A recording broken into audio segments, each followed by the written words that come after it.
What's up, everybody, and welcome back to another episode of Bourbon and Bets. I'm your host, Zach Stonerock, and joining me again today, I have the always insightful and knowledgeable Mr. Avery Cunningham. Avery, thanks for joining the show again. Hey, Zach, thanks for having me. Cool sweater on. You must be celebrating something. Yeah, I mean, I don't know if you guys heard the exciting news coming out of Charlotte, but Matt Rule has been finally let go as the leader of our football team. And I'm not celebrating this injury, but we get PJ Walker starting this week, and he's undefeated and starts with the Panthers. And Baker's going to be out. They're actually talking about Baker suiting up too, like as the backup, even though he's still injured. So I don't know. This seems like a very drama-filled situation down in Carolina right now, but I'm excited to see what Coach Wilkes can do with the team the remainder of the season. So, yeah, I am celebrating. This is actually a starter. Oh man! Hoodie. So I don't know if do you guys remember like the starter jackets back in the day? Oh, absolutely. Like definitely. The quarter zip pullovers. Yeah, definitely had me a couple of them. Yeah, I'm pretty sure I had a Phoenix Suns starter jacket. And I have never been a Phoenix Suns fan in my life. But anyway, I digress. We also have joining us. He hasn't been on the show in a little while. I don't think he's been on the show since before the actual season started. But Mr. Detroit Lions himself, Timothy Todd. Tim, welcome back to the show, buddy. Hey, thanks for having me. But it did sound a little bit like you were celebrating that injury, just a little bit. I'm not celebrating. I hope he has a full recovery. I am excited to see what this means for our team this week against the Rams. So you hope he has a full recovery and comes back into the backup quarterback spot. Precisely, Tim. Oh, okay. Precisely. Right. It's not too often, and Tim and I were talking about this before we started recording, before Avery got on. It's not too often that you see a fan base when their team loses their head coach and their starting quarterback who they just acquired in the offseason is out.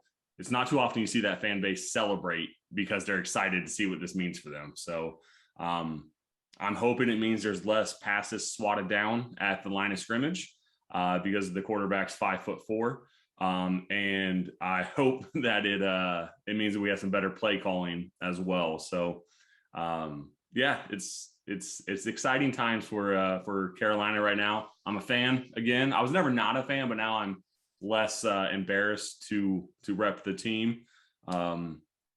Mainly because, now we have a reason to suck, right? We just lost our coach. We're kind of in a rebuild.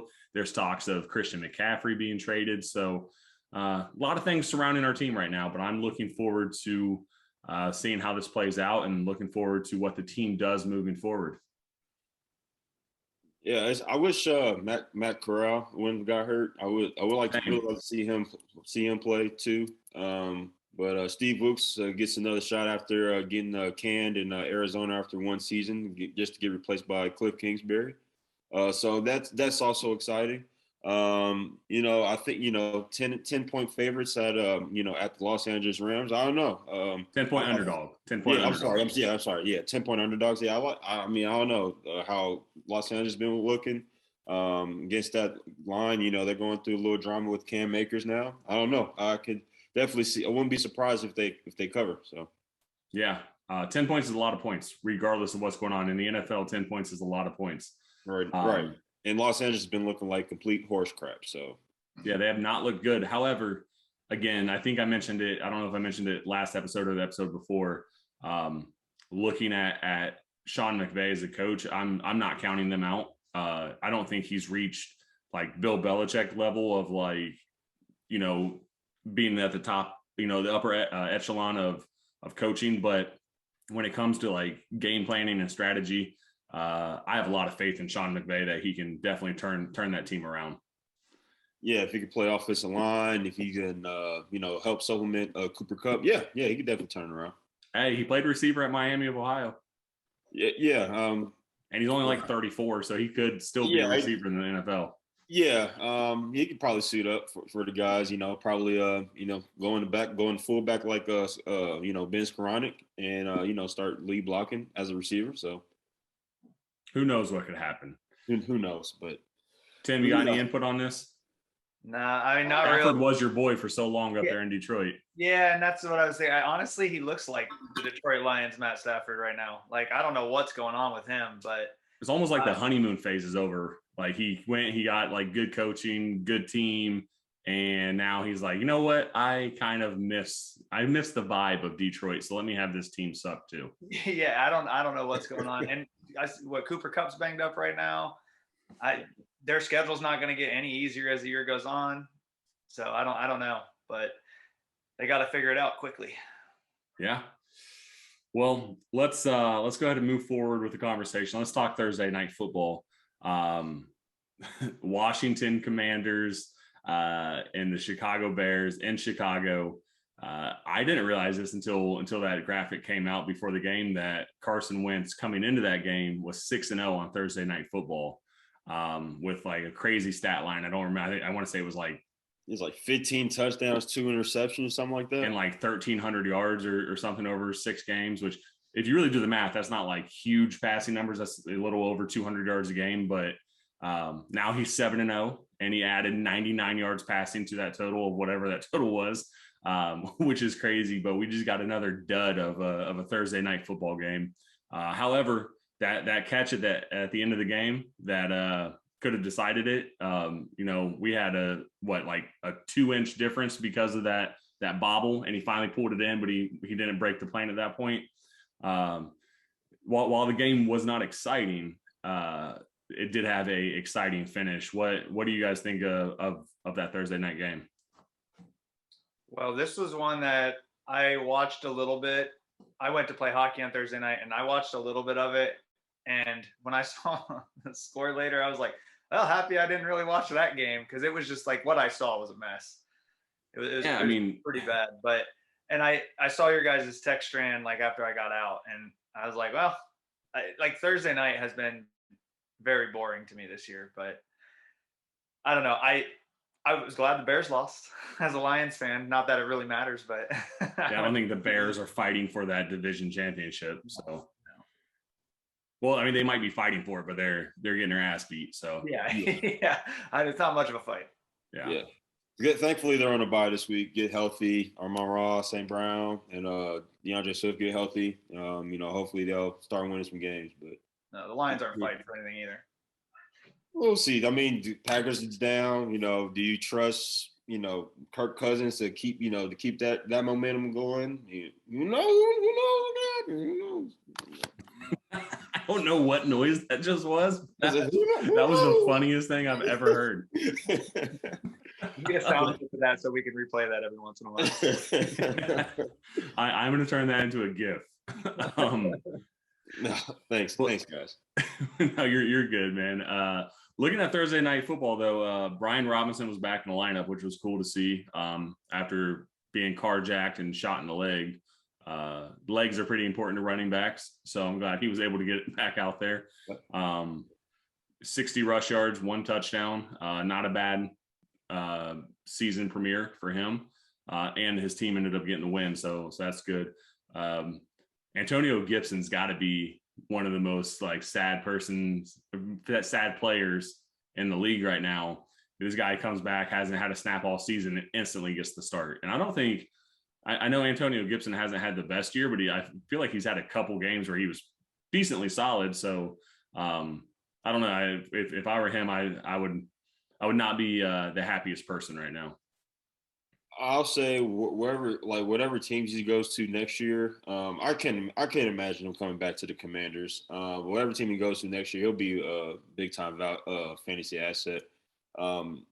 Just last year, he was a 1,000-yard player, double-digit touchdowns. Just to come back this year, pretty much just lose the position. I think he's just a naturally better runner. I think Robinson's a better maybe has better instincts or what's the word I'm looking for? Awareness.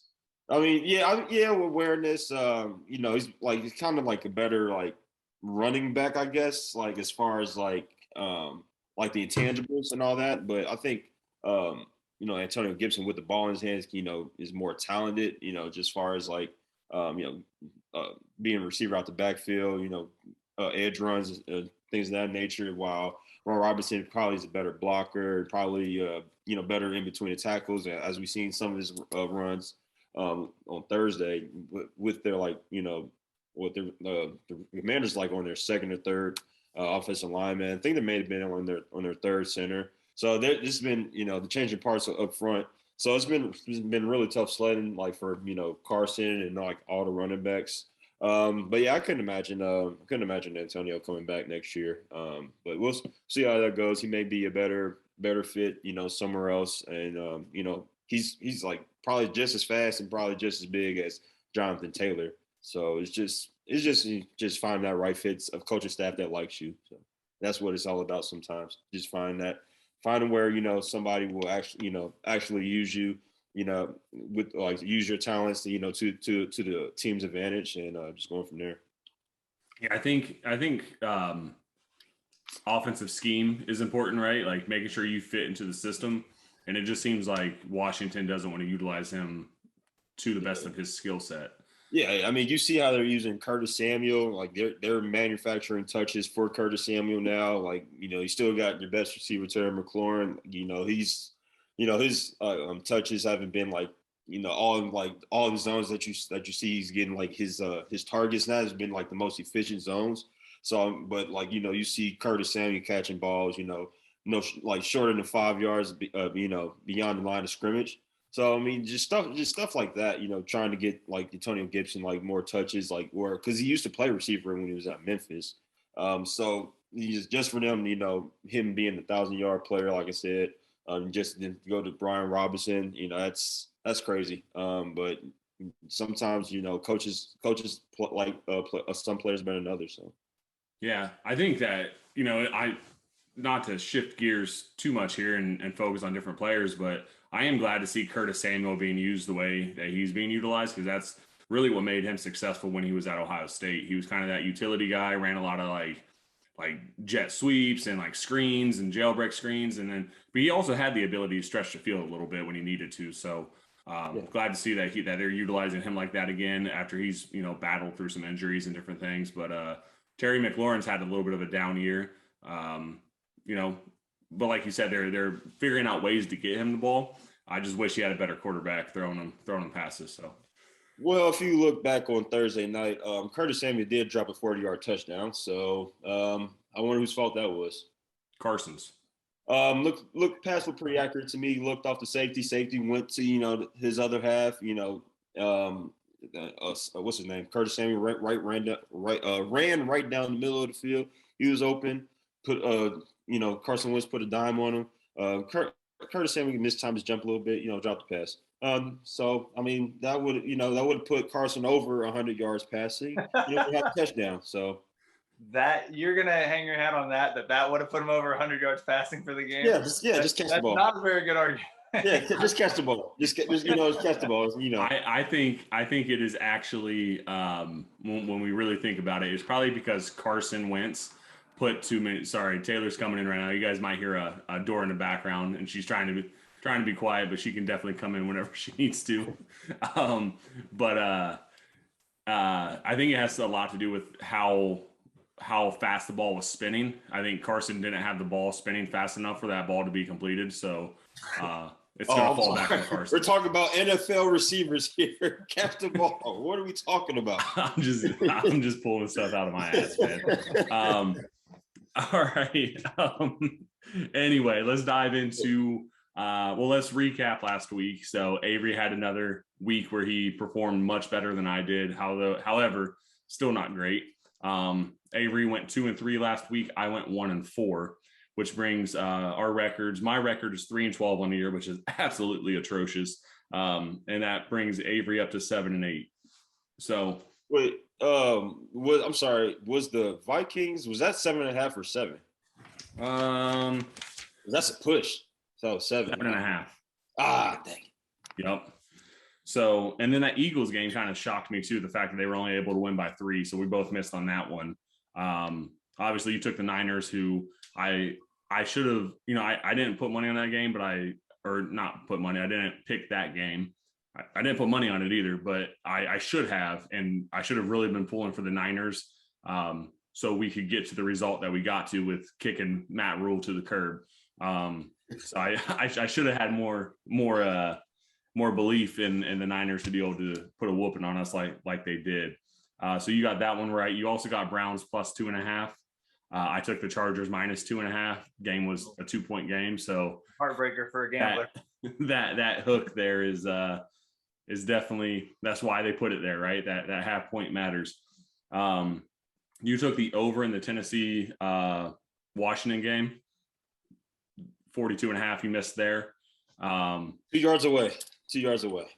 And then for me, I missed the Vikings. I took the Jags -7, missed that one.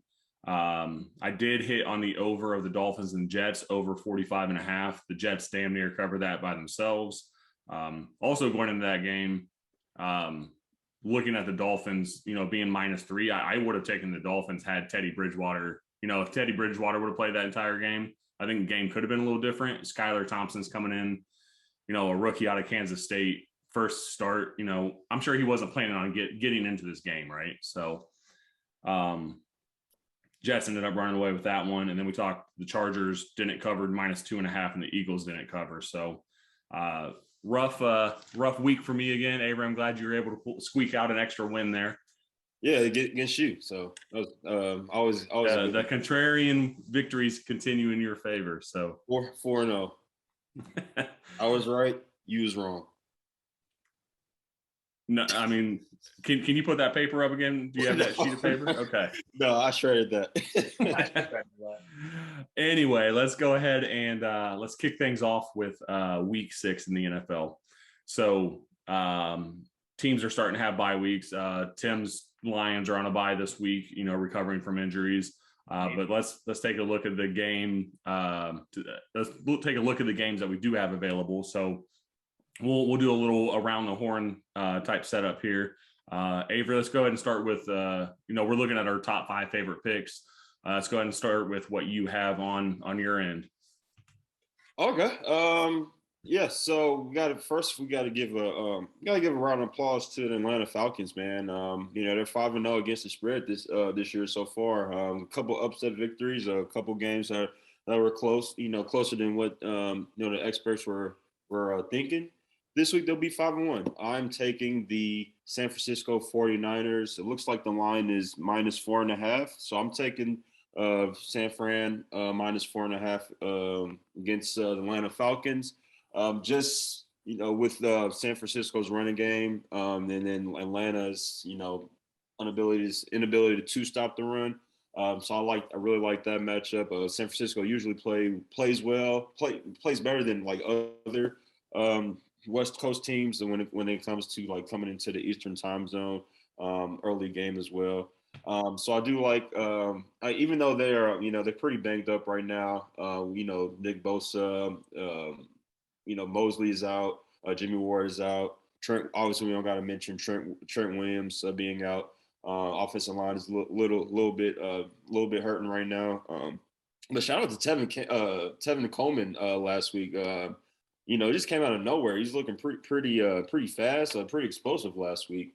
Even though it was like, more sort of like towards the end of the game when they were already up big against your Carolina Panthers. But he really did look good last week. So I'm thinking I'm gonna roll with the 49ers this week -4.5. Yeah. Tim, is this one of the games that you're gonna be looking at? Yep, I also have the Niners taking this one at -4.5. I just think the Falcons, that defense from San Francisco, even with some of those pieces out, I think they're going to be able to slow Atlanta down enough to win by more than 5. Speaking of that backfield, I don't know who to start week to week in that backfield, because you might see Jeff Wilson, you might see Coleman, you might see Deebo Samuel back there. It's insane what they do back there. But I just think 49ers are going to have too much for the Falcons. They're going to score a lot of points, I think, and I think the Falcons aren't going to score a lot. So that's just what it comes down to. Was Trey Sermon cut? Yeah, he's with the Eagles. Eagles, yep. He's with the Eagles. Okay, I was wondering where he landed.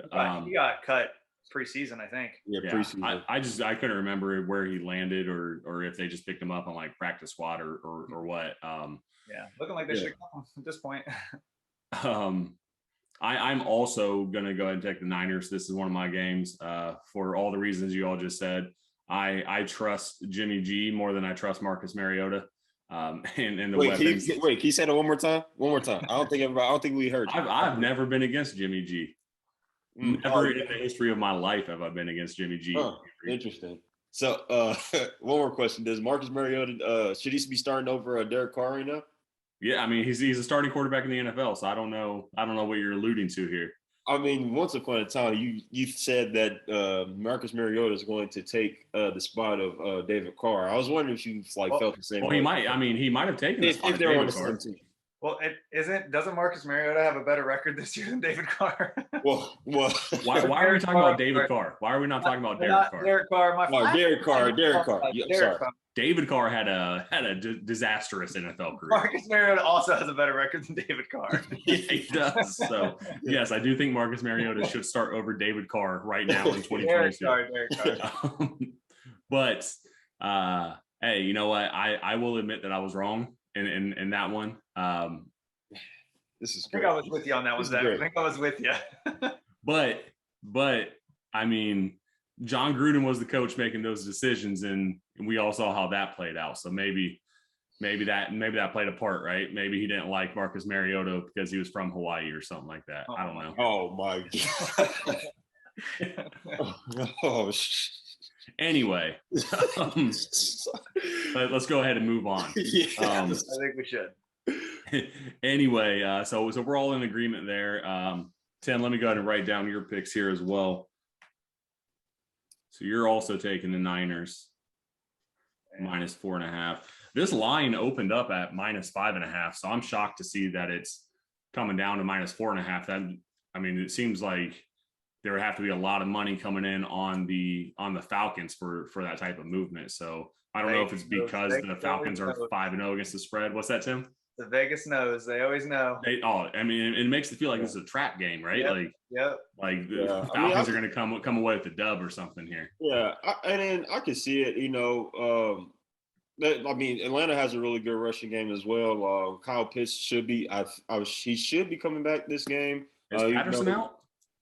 Oh yeah, Patterson's still out. You know, Tyler Algier has been running. Caleb Huntley. I think Avery Williams, I think his name is. I think they got like a three head backfield going on right now.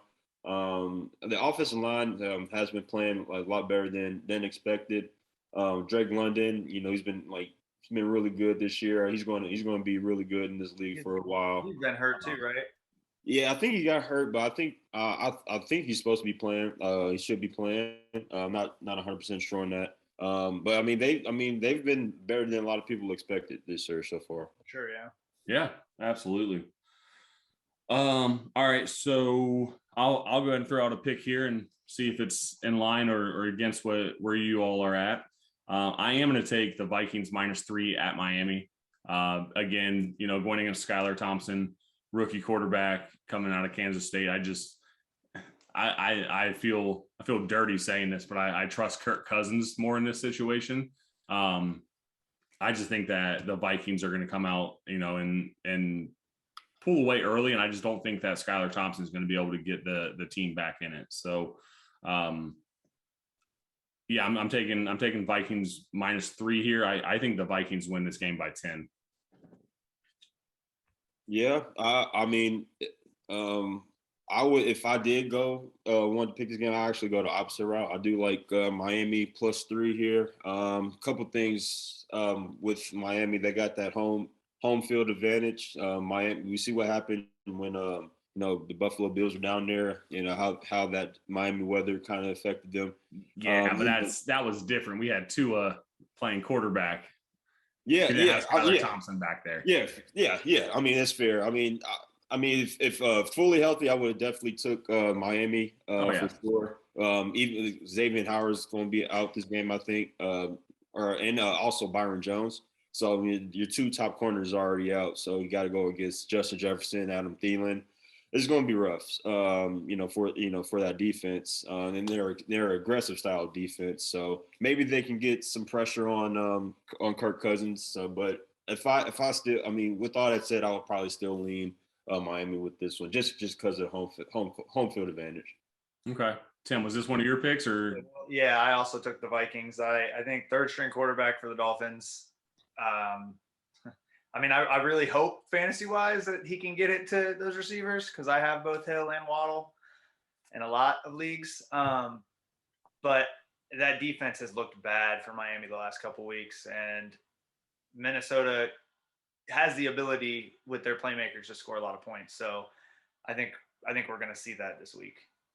And I expect a lot, Miami to, really use that running game. I expect a lot of yards, as far as rushing yards from Miami this week. So, maybe Mostert, I hope so. Yeah, you got Mostert on your team, right? So, Mostert, maybe Chase Edmonds, Myles Gaskins, maybe those guys can get it going. So I kind of just faded this one. Okay, fair enough. Let's go around the table to Tim. Tim, what's one of your picks?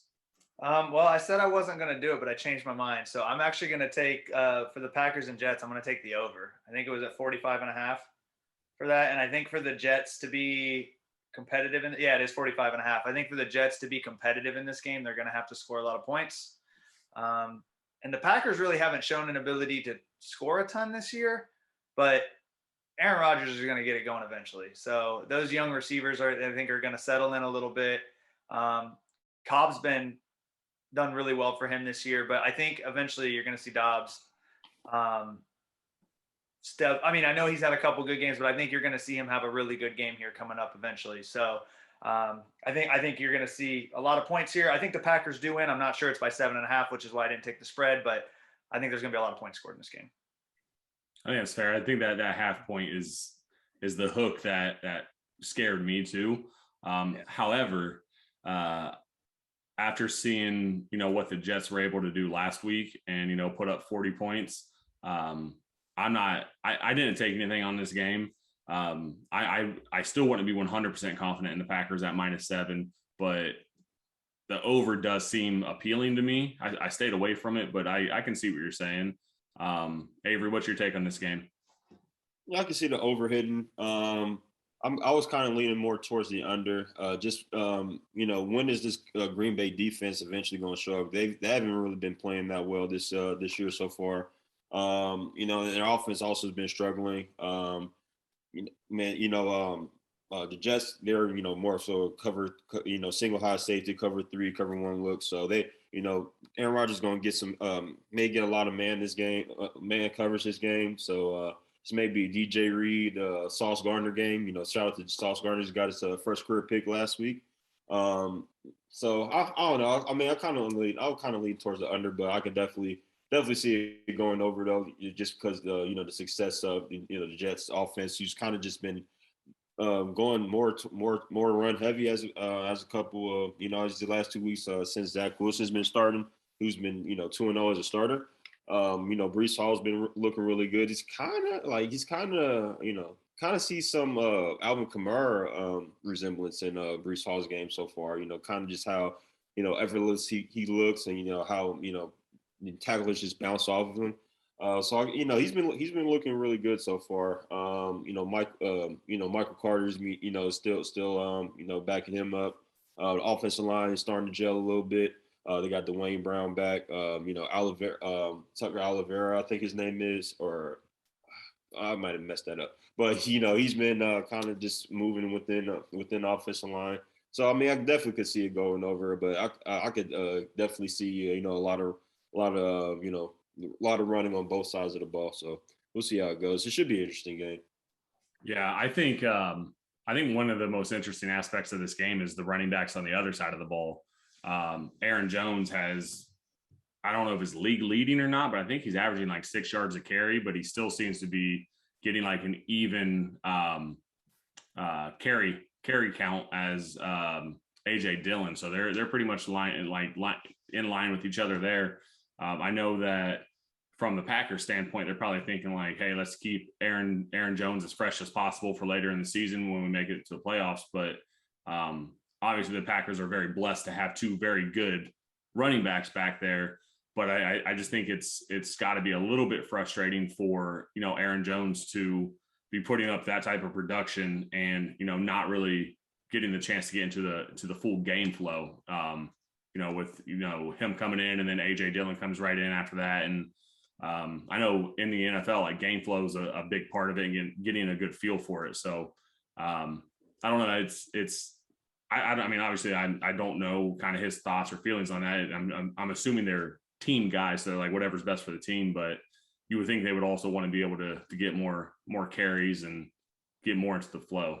But you're seeing a lot of sets too, though, with both of them in the game at the same time. Yeah. So that's the other thing is like only one person's getting the ball when both of you are in the game. So right. I think the Packers are playing smart though, because if one of those guys does go down, then you're going to have to lean heavy on one, and I think you're trying to avoid that, obviously. So yeah. So anyway, I feel like we've talked more about this game than what the Jets deserve. So let's go ahead and move on. That wasn't right. I actually like the Jets this year. Zach Wilson, who was my rookie of the year pick last year, he really let me down. Seems to be playing better. And I like Robert Saleh too, as a coach. So no disrespect to the Jets, but that's a lot of talk time for the Jets. Let's go ahead and circle back around to Avery. Avery, what's your next pick?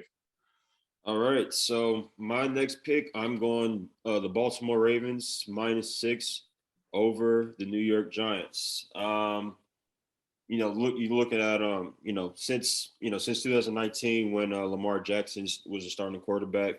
As road favorites, the Ravens are 12-7-1 since Lamar Jackson's taken over. And since and then in that same time frame, look at the New York Giants. They're the inverse. They're 7-12, as home underdogs. So I'm gonna roll with with the Ravens here. I think they're just a better team right now. As far as talent goes, you look at the Giants. This might be the best offense they faced this year. So unfortunately, Rashad Bateman is going to be out this game. It would be a challenge. So that would be challenged. Your boy Devin Duvernay. You look at that Cincinnati Bengals game. I think that first series, he got about 3 touches that first series. Duvernay did. So they're going to use him a little more. Obviously they got Mark Andrews. Him and Travis Kelce are in tight end class of their own. And as far as defense, expect the Giants, their receivers. Really like him right now. Kadarius Toney's hurt. Kenny Golladay might as well be hurt. Wanda Robinson is hurt. And he's going for 100. Golladay is hurt. He's not playing this weekend. Oh, well, he's not going for 100 this game, but he's okay. I was going to say, you want to put money on that again? Listen, he's going to end up somewhere else. They're going to move him. He's going to end up somewhere else. He's still going to be a 1,000-yard receiver. That's that. Hey, we can bet that. You better go to the Rams because it seems like Stafford is the only one that can make him into a 1,000-yard receiver. Right. That's what's going to happen, Tim. They need him. But yeah, Saquon, Saquon Barkley has been playing really well this year. So obviously, he can be a game changer. But I do see Baltimore covering this time around. See, I think this is, at first glance, you think about Lamar Jackson, and it's of course he can beat the Giants because of historically where the Giants have been. But I like what Brian Daboll is doing up there with that team. And their defensive coordinator is Wink Martindale, right? Yeah, who was Lamar Jackson's, Baltimore Ravens defensive coordinator last year. That you got to think about that. But you got Lamar Jackson, one of one. So he is one of one, and I'm really looking forward to him getting paid what he deserves. If there's a player in the league that needs to get paid, we're not paying Dak, we're paying Lamar, all right? Well, Dak already got paid. I know, which is such a waste of money. Maybe I should start that campaign up again for Lamar Jackson. So it worked last time, but Lamar's actually worth the money. So is Dak apparently. You are what somebody's willing to pay for. Jerry Jones is he's just paying whoever he wants to pay. Apparently, waking up to glory holes and whatnot. That's marketing 101. You are worth what somebody's willing to pay for. Apparently. Tim, I'm glad you got the reference. But I forget where I was even going. I sidetracked myself. I can't believe you said that. Yeah. I can't believe you actually said that. I mean, he's been through some hard times in his life, and he just wakes up the glory holes. And you double down. What a life! What a statement to make! What a billionaire statement! Yeah, exactly. I'm sure he didn't mean it that way, but here we are. Maybe he did though. But Brian Daboll, Wink Martindale, I really like what they're doing there in New York with the Giants. Sorry, I'm still just thinking about that quote. But I think Daniel Jones, he's going to be able to run a little bit too. Saquon Barkley being, best running back in the league right now. I think I'm not saying that the Giants are going to win this game, but I do see this game being decided probably by a field goal. So I think at -6, I think that number is a little bit too high. So I would lean towards the Giants, but I stayed away from this one. Yeah, I did the same thing. I think you're right. I think the Ravens are going to win. It's going to come down to Justin Tucker's leg, which he's money. But the Giants defense has looked impressive against the run this year. So that kind of takes away what the Ravens are going to want to do. And with Bateman being out, I think it's going to be harder to throw the ball against them. I still think the Ravens win, but I think you see a game like you did against Cincinnati last week where it's close. Yeah. Oh, Cincinnati covered that game too, Zach. So okay. Yeah, well, that's why I'm staying away. I didn't pick this game at all. So anyway, moving on to another. Still thinking about glory holes. Still thinking about the glory holes. It's just some statements that some people make. You're just like that's what you decided to go with. Even if it's yourself, apparently. Yeah. Anyway, I'm going to go on and hit on my next game, which I actually have the Colts -2.5 versus the Jags.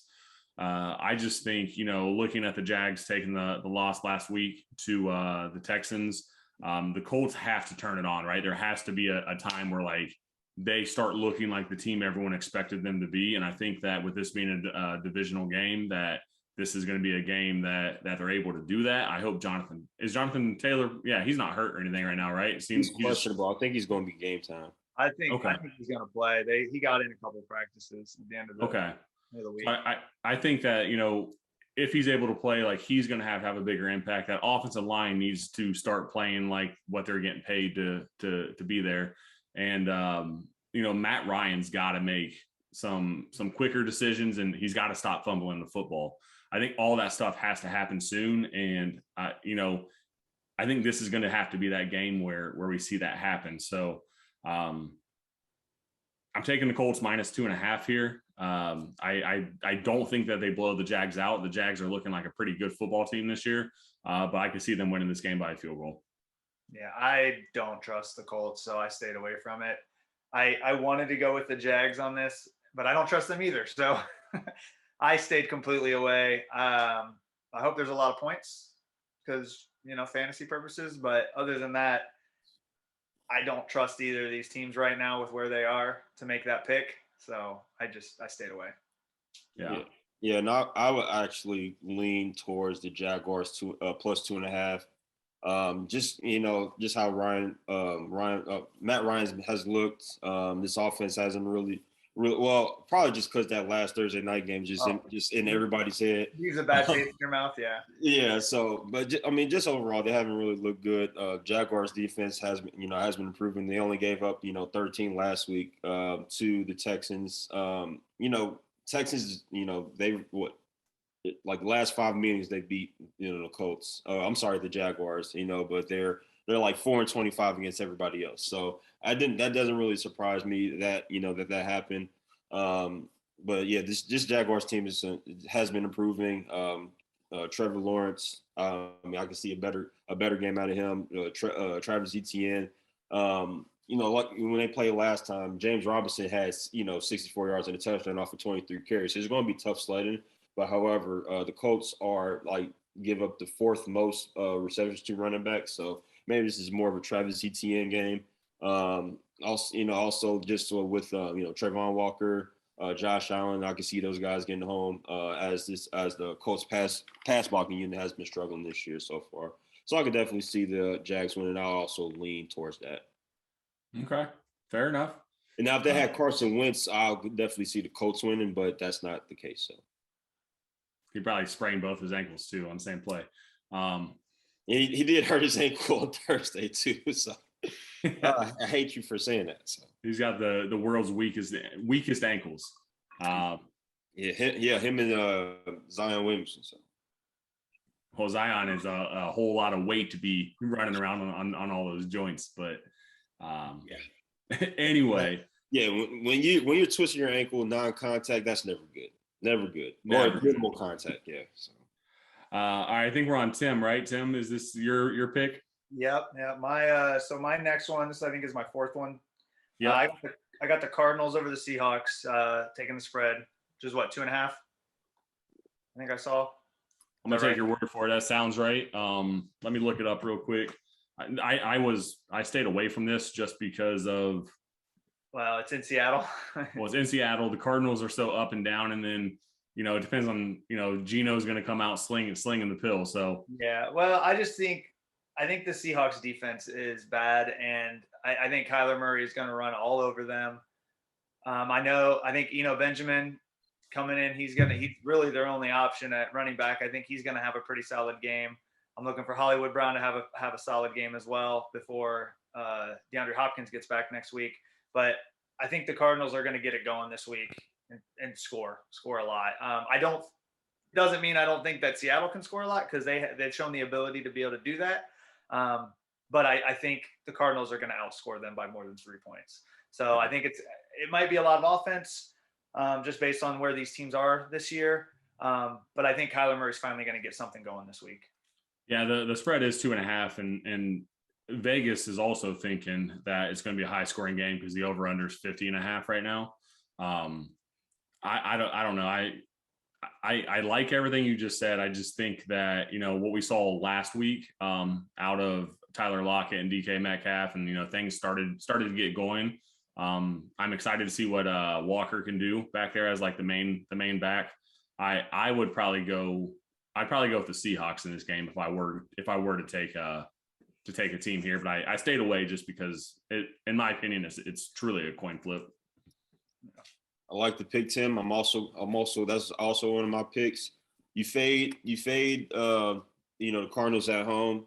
That you bet them on the road. Since 2019, the Arizona Cardinals are 19-8-1 as against the spread on the road. And that's the best in the NFL. So we're going with Arizona -2.5. Two evenly matched teams. One. This going expect to see a lot of points with both defenses. Seattle's been really good offensively, but I can see this being a tie game and Arizona scoring its field goal at the end.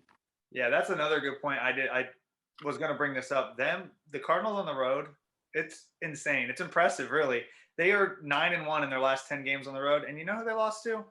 That Detroit Lions team last year. I don't know what it is about Kyler Murray. He doesn't play well against Detroit, but they've looked very impressive on the road against some good teams. So I think that is just going to continue. I'm taking the Seahawks. I'm not officially taking the Seahawks, but I'm taking the Seahawks here just because you two are so high on the Cardinals right now. I'm taking the Seahawks, and I'm taking the 12th man on defense up there in Seattle. It's going to be loud.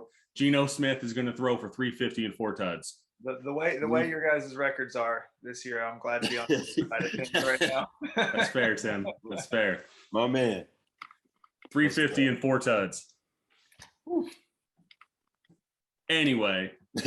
But yeah, that's going to be. I mean, there's probably going to be somebody going to win like a whole bunch of money with a bunch of Arizona and Seattle players in their lineups on FanDuel or DraftKings, whatever they use, or whatever DFS site you use. All right, so I think I've only actually shared. No, I've gone through 3 of my picks now, actually, because I had the Niners also. So I've got 3. Avery's got 3. Tim's got 4. So Avery, go ahead and give us your 4th pick. All right. So my 4th pick, I'm going with the Cincinnati Bengals over. I think it's the spread is -2.5 over the New Orleans Saints. It's going to be a good matchup as far as like what they do coverage wise. If they can protect Joe Burrow, I think this could be a big game, big bounce back game for Jamar Chase. It's kind of had a slow start. I'm not sure if T. Higgins has been playing this year, but I'm sorry. New Orleans has been, they've been man coverage out of all the defenses in the NFL so far this year. And Marshawn Lattimore, might be out this game. So I definitely can see Jamar Chase having a big game. Also, Joe Mixon, positive regression candidate, just been on the struggle bus this year so far. I want to say I can't really remember what's his yards per carry is looking like, but it's like been low. It's been one of the lowest numbers in the NFL so far. So I could definitely see that picking back up. New Orleans offensively, they're going to be missing Jameis Winston. So Andy Dalton, the revenge game or whatever. So I'm not sure. Chris Olave may also miss with the concussion. I'm not sure if Lamar, Landry's playing as well. Is Kamara healthy? Is he fully healthy? Yeah, he's healthy. I can see him having a big game too, just because of just another positive regressive candidate. Taysom Hill's not going to have 4 touchdowns every single week. He might. Yeah, he might. But I don't see that happening this week. Cincinnati's one of the better defenses in the NFL when it comes to not giving up big plays. So I could definitely see Kamara, having a touchdown or two, if they're able to drive. But I just think this is a big time spot for Cincinnati. If they can just protect the quarterback, obviously offensive line just got to gel a little bit more. I can see this being a big game for them. So I also have some action on this game, but I didn't take the spread. I went with the over under here. I actually took the over of 43.5. Yeah, I like the over too. I definitely like the over. I see this game being like a 24-20 type game, maybe more scoring than that, but I think like 24-20 is kind of like a low end of it. I don't know who's going to come out on top. I would lean more towards the Bengals just because of their weapons that they have and a lot of the injuries that New Orleans is facing. But I wasn't confident in either team and covering the spread. So, I think the over of 43.5 is kind of a low total. So I'm pretty confident in the total going over on this game. Tim, where are you at on this? Hopefully, sorry, Tim. Hopefully Bengals just get it going offensively. They've been seeing a whole lot of two shell, which they haven't really adjusted very well to. So hopefully, they won't see that as much as that this game. So hopefully they can, Joe Burrow can connect with Jamar Chase, Tyler Boyd as well. Like I said, I'm not sure if T. Higgins is playing or not, but that would also be good for the Bengals. So yeah, I definitely like the over too. Cool. Love to hear that with your record. This was the game I had and decided to switch for that Jets Packers over. So I had the Bengals at 2.5 as well. I'm so confident that I don't know. The Saints are just like so weird. Like they could come out and play really well defensively and offensively and score a lot of points, but then they can also do the exact opposite of that. So it's more of just I don't trust what the Saints are going to do. But I expect the Bengals to come out and score, which Burrow and Chase being back in Louisiana, you might see a nice little connection there. But yeah, I had this game. I went back on it just because I don't know what I'm going to see from New Orleans, but I expect to see, since Cincinnati needs this game right now at 2-3, this is one that they need to get back on track this season and have a chance to make postseason. So I think you're going to see a determined Cincinnati Bengals team. Okay. So Tim, you said this is one you took off though, right? Yeah, I took off. All right. So, I will go ahead and I still have. You should have one more, right? Or do you have 2 more? So, I got one more. So my last one that I have is the Bills and Chiefs over. I'm taking, I mean, the total's at 53.5. It might be at 54 right now. Let me check that actually. But I mean, historically looking at these teams, yeah, it's at 53 and a half still. Historically looking at these teams, I mean, they put up a lot of points, and we all saw what happened last year when the game went, was decided in overtime by a coin flip. Like there was a lot of scoring in that game. I see both these teams putting up over 30 points in this game. So I think the overs. I don't want to say a lock, but I feel like it's a pretty solid play here. I also took this game, but I took the spread. I took Buffalo with the spread, and I know it's an Arrowhead, but I think this is the game that since the schedule came out, they had circled on their calendar. Yeah.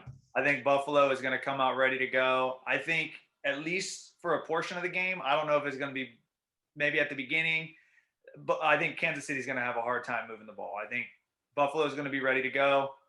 I think that defense is going to step up. I know they're injured, but they've looked good when they've needed to this year. So I think Buffalo is going to come out and score at will in this game. So I see Buffalo winning by more than 3. Yeah.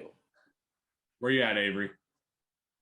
I don't know, man. I mean, I definitely see Buffalo. I could definitely see Buffalo winning. I think the difference is going to be the pass rush. The first half, you see the Monday night game. The first half, Chiefs offensive line definitely struggled, against Crosby, Chandler Jones, and that, couple safety blitzes. So they definitely struggled.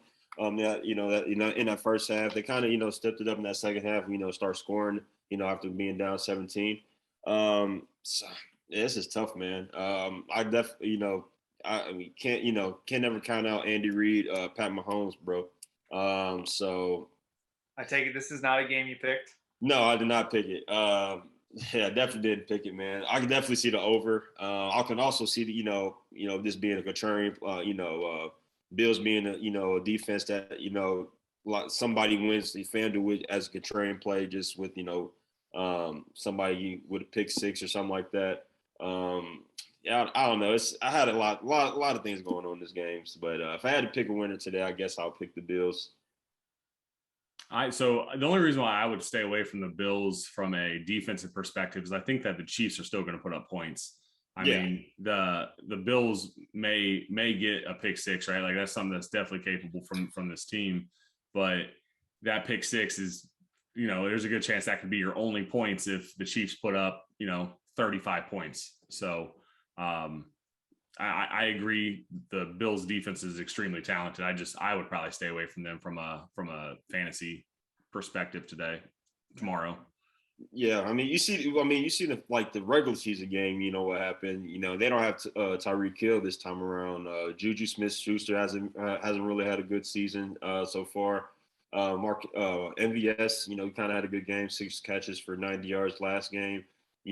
Obviously, I see a lot of Travis Kelce in this game as far as like on the Chiefs side. Waiting for a Sky Moore like game where he just blows up. Kind of see him like maybe taking off later on in the year. So maybe that happens. We'll see. I don't want to talk much about Sky Moore because he did go to Western Michigan University. But yeah, I mean, I don't know how this game is really going to go. I hope it's a good one. Yeah. I'm so like focused on the light coming into Tim's room right now. It's just slowly been creeping closer and closer to his face. It's almost like a sand thing, like a sand timer where it's like we're about to run out of time before Tim gets blinded. Can't go that way. Yeah. Okay, so Tim and I have wrapped up our 5. Avery, where's your last pick at? All right, so I think my last pick, I'm going to go with the over 43.5 points for the Cleveland Browns and New England Patriots game. I know this sounds very weird because it's, New England Patriots and, you got the Browns who is not with Deshaun Watson and, they're with Jacoby Brissett right now. But, both, I mean, I could see both sides of the ball having strong running games. Ramondre Stevenson, he's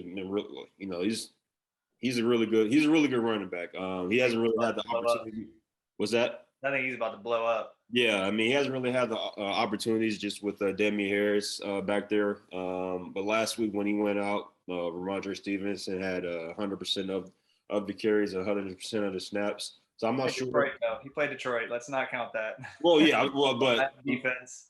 But when you look at the Browns defense, look at last week, they gave up all those rushing yards to Austin Eckler, who to this till last week, the Chargers have been struggling with the running game. So I definitely can see, Nick Chubb's been really having a good year so far.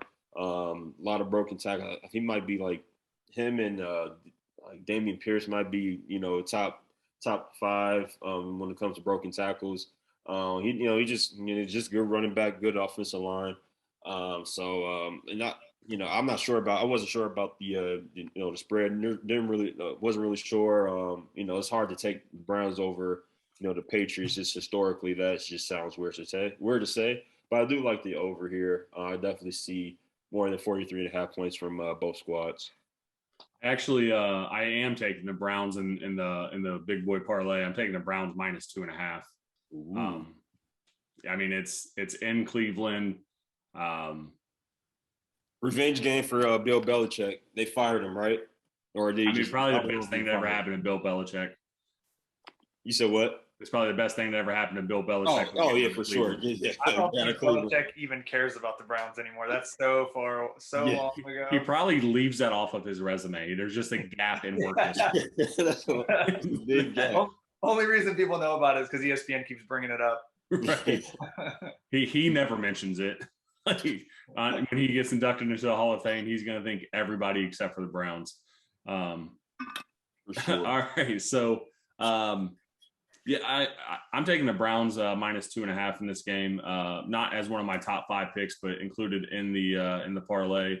Again, I like the Browns running attack. I like what they're doing. I do, New England definitely came out firing last week. Played really well. They have a strong running attack too. I just think that the Browns defense is going to step up and hopefully, keep this game close, and maybe what's his name? Cade York, is that the kicker? Yep. So maybe he wins the game on a game-winning field goal again, like he did against Carolina Panthers. So yep, had that same opportunity last week and didn't work. I know that was tough, but yeah, he's got to have a bounce back, right? He's kind of been inconsistent this year a little bit. Like he's a rookie. Evan McPherson, kind of started off a little rough, but seeing how that turned out. We know with Cincinnati last year, so I don't know. We'll see what K York does. How he continues to progress, but it's just weird saying that the Browns are going to beat the Patriots. But hey, man. And Jadeveon Clowney is going to be out this game. Probably one of their better run defenders. He's been out for a couple games, right? I think so. He was out last week, wasn't he? I'm not sure if he was out last week or not. It wouldn't surprise me. Just how they got gashed, but I don't know. It's just going to be. I think it's going to be like one of those old school games. Just see like a lot of rushing yards on both sides of the ball.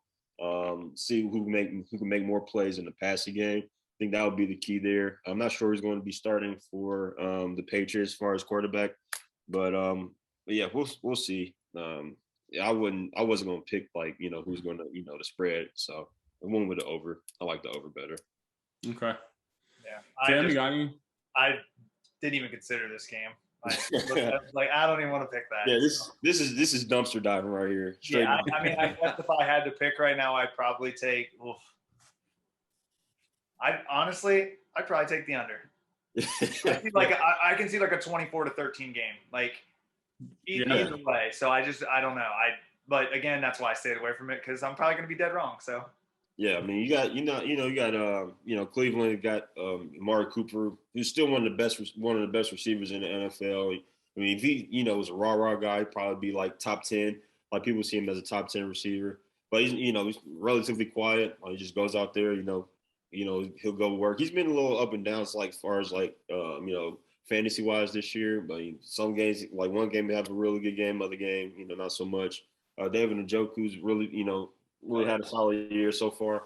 So he's off. That offense is probably a little bit underrated. They look better with Jacoby as opposed to Baker Mayfield last year.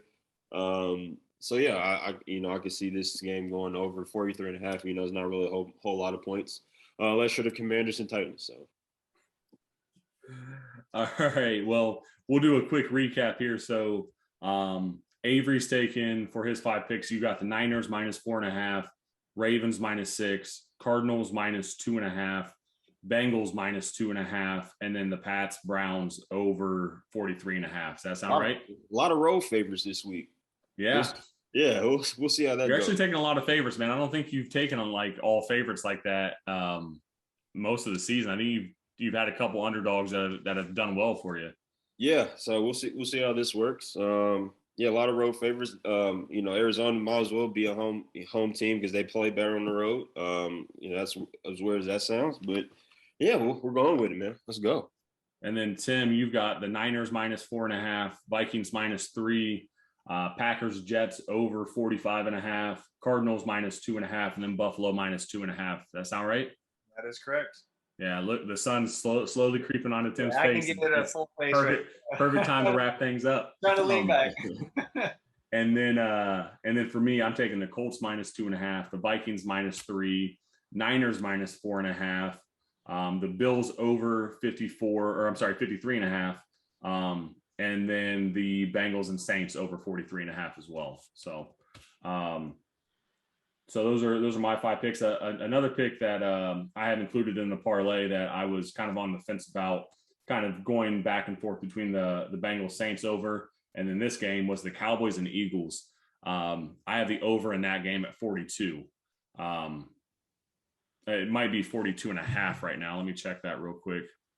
Yeah, that was another game I stayed away from just because that Cowboys defense can turn a game around on their own. So I just don't know what to expect.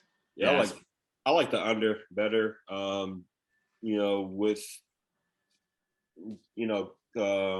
Just with Cooper Rush has been playing really good. With Dak Prescott, as much as I love Coop, Dak Prescott's probably more obviously more talented player. So I would have definitely, maybe looked at the over just, but with how both defenses are playing right now, I'd definitely lean towards the under. Yeah. I think both defenses are good. I just think that both these offenses have the ability to score, if they need to. Jalen Hurts has been looking real good. And I think that we're going to see a big game out of CeeDee Lamb with Cooper Rush. So I don't know. I don't follow the Cowboys like as close as what most of America probably does, but I just think that the way Cooper Rush has been playing, I think that they're going to have the ability to put up some points, and I got a lot of faith in the Eagles to pull out this win also. But at -6.5, I didn't want to take the spread there. So I don't know. We'll see. But big boy parlay, you guys ready for this rundown? Let's do it. Let's go. We got the Colts -2.5. We got the Browns -2.5. The Vikings -3. Niners -4.5. Bills and Chiefs over 53.5. Panthers Rams over 41.5. Bengals Saints over 43.5, and the Cowboys Eagles over 42.5. That one 8-leg parlay. I think it's 8. Hold on, 1, 2, 3, 4. Yep, 8-leg parlay comes in at plus 17,454. So a true big boy parlay here. $100 investment could return over $17,000 for you. So, are you putting $100 down on this parlay? I might be. Ooh, I might be. I don't share what the actual bet is going to go down as, but it's just like I said during the show, some of the picks, I can see going the other way, but I certainly wish you the best, Zach. Hey, I appreciate that, Avery. However, we're looking at our records. The ones that you feel like are probably going to go the other way, the listeners and viewers out there might want to flip those games versus what I have. So no. Hey man, you have your convictions, and I have mine, man. So you got to roll with the punches. Yeah, and as long as your convictions are so strong on Carson Wentz, I'm gonna still question a lot of what you say. Throw it out the way. Hey, man, you seen it? 7-0 Thursday night football. Let's go. Trevor had a good point. It's a good thing most of the games are played on Sundays. Hey, y'all forgot that Carson Wentz is a Super Bowl winner. So Kind of. yeah, kind of. He was on the roster. Yeah. All right, fellas. Well, that's going to wrap up the show. For all the viewers out there and listeners, if you're listening, please go and watch us on YouTube. That's where we're moving towards and hoping to get our channel and platform on there growing. It's doing really well. So I appreciate everyone who has tuned in and watched our most recent videos. Our last two videos have definitely been the most popular. They're number 2 and number 3. The number 1 most popular video was the last time we had Mr. Tim Todd on the show. So he definitely draws a crowd. I don't know about that. After this light situation, that might go away. Sorry, Tim. That was just our cue to wrap the show up. So if you're listening on a podcast platform, we appreciate that. But if you could also go over and watch us on YouTube, that's going to help us out quite a bit. But if you're watching us and you're like, hey, I want to be able to listen to this on the road and not have to watch, we are available on the majority of podcast platforms as well. So go ahead and check us out on there. Like, subscribe, rate, review, leave comments. All of that stuff definitely helps with moving us up the list of the YouTube algorithm. And we definitely appreciate it. And then obviously we're on social media. Instagram's the biggest one, but we're also on Facebook at Bourbon and Bets. So check us out on both of those. Let us know what your thoughts are, what your locks are. Share those with us. We do like to hear from the listeners out there, whether they're with us or against us. But I think that covers everything.